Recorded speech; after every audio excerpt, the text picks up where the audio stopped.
le tribunal vient de délibérer sans désemparer et Mohamed Sifo Touré a écopé d'une peine de 3 ans d'emprisonnement, 3 mois d'emprisonnement, assorti de sursis simples.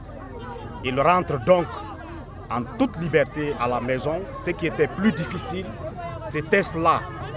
Ils viennent d'être remis en liberté.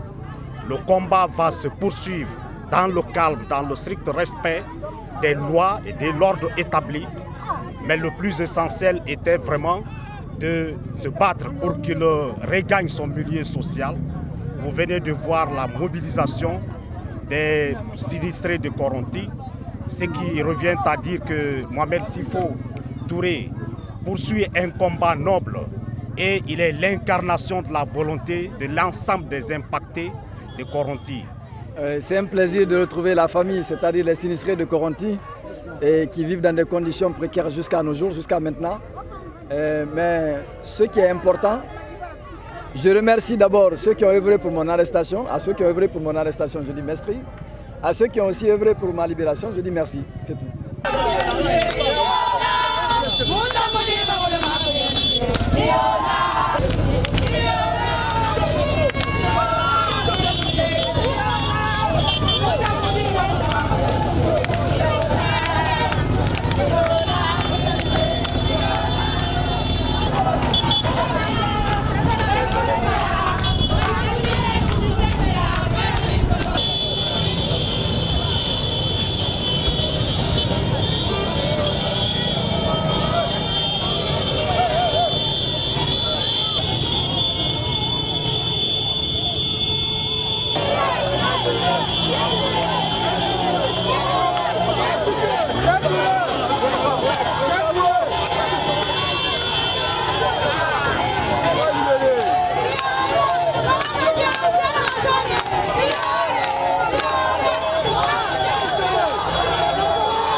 trimballé devant les élèves, malmenés, il faut le dire, j'étais dans un pick-up.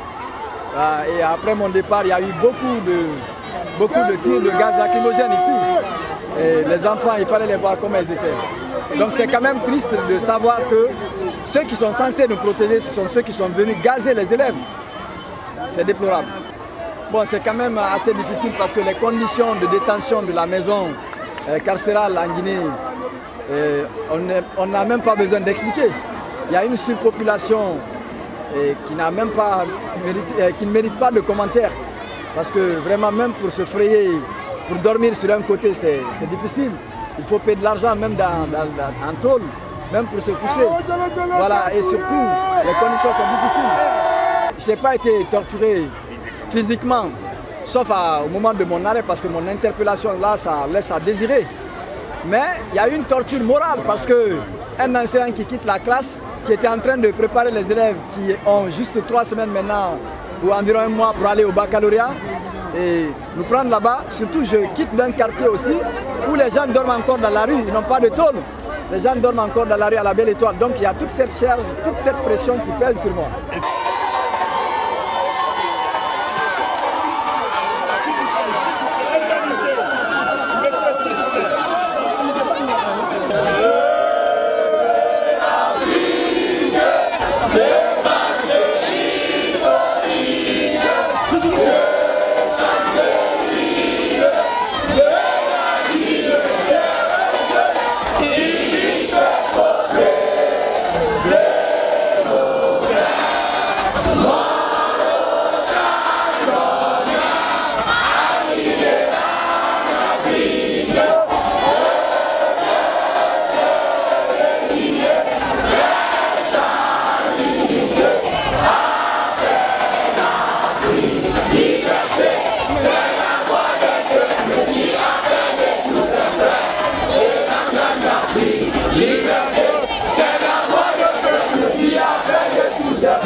Le combat n'est pas fini parce que, conformément à la loi, nous devons être indemnisés. Et l'indemnisation n'est pas obtenue. Jusqu'à présent, les maisons ne sont pas réparées. Nous voulons dormir dans nos maisons à Coronti. Jusqu'à présent, cela n'est pas obtenu.